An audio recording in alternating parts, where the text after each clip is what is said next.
Hey everyone, it's Kira with Polymer Clay TV, and today I'm going to show you how to make a beautiful sheet of Mokume Gane patterned clay and then image transfer right over the top of it so that you've got this beautiful sort of multicolored watercolor tapestry effect. And there's a lot going on here. And after I was done creating the sheet, I just punched it out with some plunger cutters in a floral shape and attached earring findings and a tassel to create these earrings. So let's go ahead and get started. What you're going to need for this, if you're going to do it exactly the way I am, is some Primo Sculpey accents in the opal color and some small pieces of 3 other colors of clay. We've got some tools here. These are for pressing and poking designs. A sharp blade, some Silverleaf, and a piece of image transfer paper. So this is a Color Me Magic transfer, and this one is the triple tapestry and dotty stitches design, and it comes together on one sheet like that. And some scissors and water, a tile probably. So let's go ahead, and the first thing that we're going to do is mix up these colors. And when you open your package of Primo, you'll notice that it's got 4 bricks. So I'm going to save one, and then into each of these I'm going to mix one of these colors using my pasta machine. So I'll be right back. We've got our 3 colors now that are mixed into the opal, and we're going to leave that other piece off to the side. And now we're going to Silverleaf these. And Silverleaf sticks to your clay really easily. So you just want to lay it on and just get it stuck on there. Make sure you're not doing this with the fan on, because the leaf will go flying all over your studio. But you just want to use the tackiness of your clay to get it stuck on there.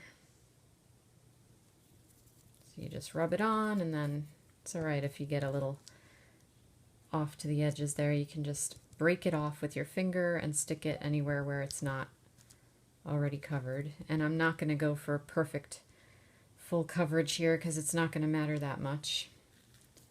But I'm just ripping off pieces and sticking it on the clay. Okay, now that they're all covered with the leaf, a piece on each, then you have to decide what order you want to stack them in. And I'm just going to go ahead and go for it with the blue, and then the aqua, and then the greenish. This is a, what color are you? This is Wasabi Primo. So that we have this little stack of 3. So it's going to look like this, like a little sandwich with all your clay and the foils in between your layers. And what we can do now is have a little fun with this. I'm going to do like a 2/3, 1/3, cut this off, and run this through my pasta machine. I'm going to run the smaller one through so that it lengthens. So now this piece is an even thinner sandwich of what we had before, and it's crackled. And I'm going to lay that on top of the other one and just square up my edges a little bit.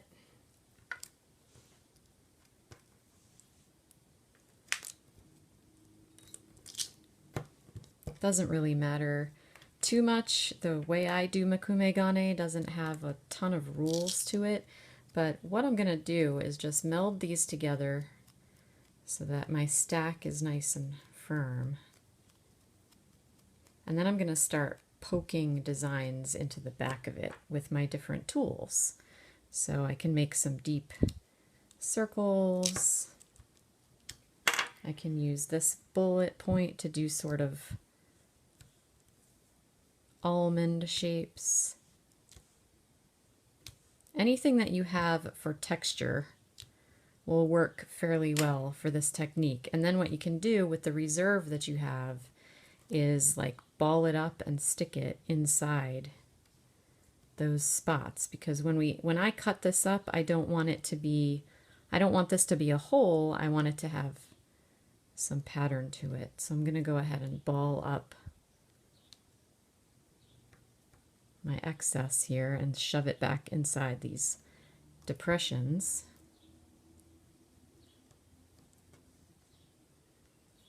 Here and here, all the depressions that I made, I'm going to sort of fill with more clay that came from the edges. And then, because I'm just thinking about it, maybe I'll grab another texturing tool. This is the oval texture stamp from the shop, and just press it into the back and also into the front of my design.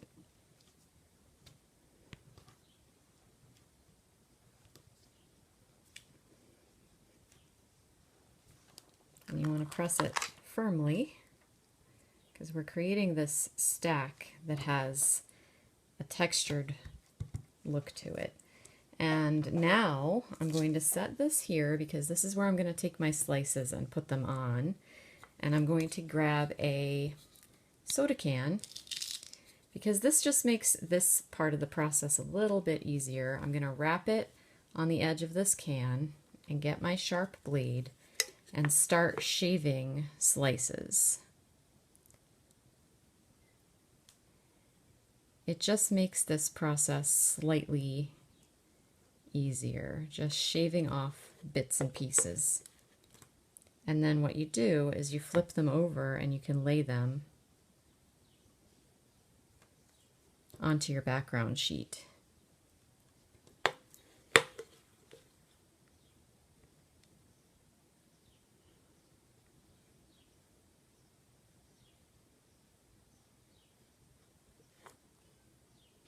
And they're going to be variegated with the colors that you picked. And they're also going to have the metal leaf in them as well as the opal flakes. So this is going to be a really interesting textural looking background, and it picks up whatever textures you used. So we're going to have sort of oval and circular shapes happening. And then you get to sort of decide where you want to lay them in. And of course, whatever colors you use to start with, and types of clay, if you use a glitter clay, if you use just a plain regular translucent as your base. I decided to use the opal because the opal clay has a translucent base, so we're going to see through to all these fun colors, but it also has other stuff going on that I like.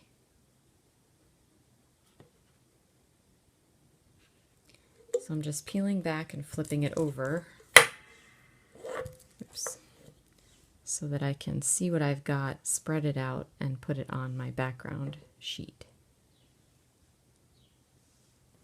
So I'm getting a sort of water effect from the blues and the greens. It's a light, earthy, summer day kind of a look. And you can see that I've also got this pattern going on my original sheet too.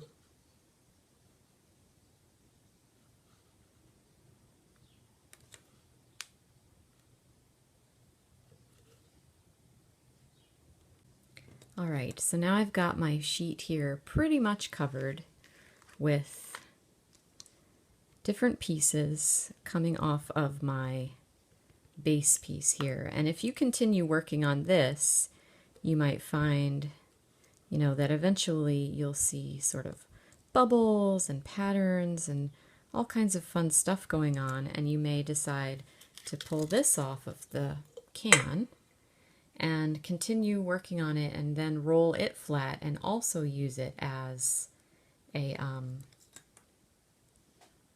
another piece that you might want to use for a base pattern, which is what I'm doing over here. I'm going to roll this flat in a minute and use it as a base for a transfer.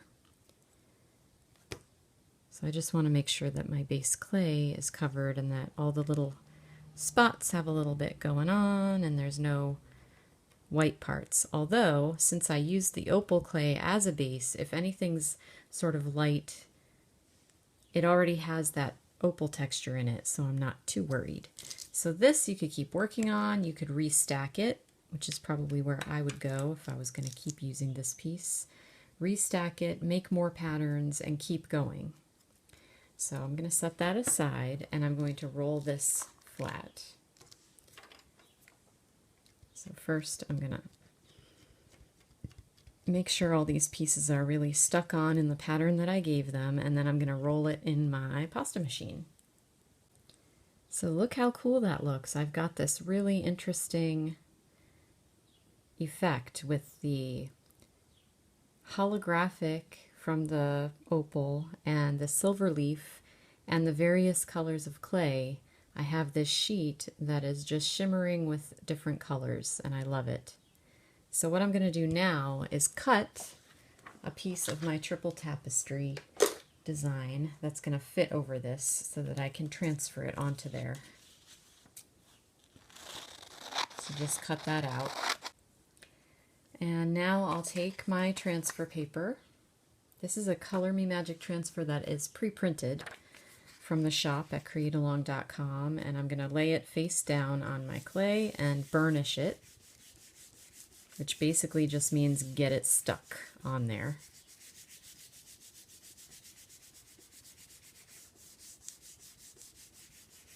With no air bubbles. You want it firmly stuck on the back of the clay. So I'm rubbing it pretty hard, making sure it comes in full contact, and I'm going to let mine sit for about 10 minutes. FYI, this only took 6 minutes, so if you look very carefully, you can see a dark spot where the oil from my clay has started leaching into the paper, and the edges here where it has not. So you can see the darkness, and to me that means this is ready. So what I'm going to do is cut off the extra from the edges because that's just going to be wasted anyway.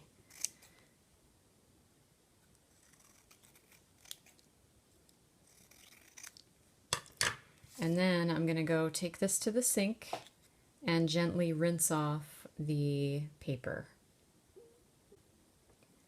This is what we end up with, and I'm just going to let it dry. Once the transfer is dry on there, it is stuck really well. But look at how beautiful and patterned. I'm going to get a light.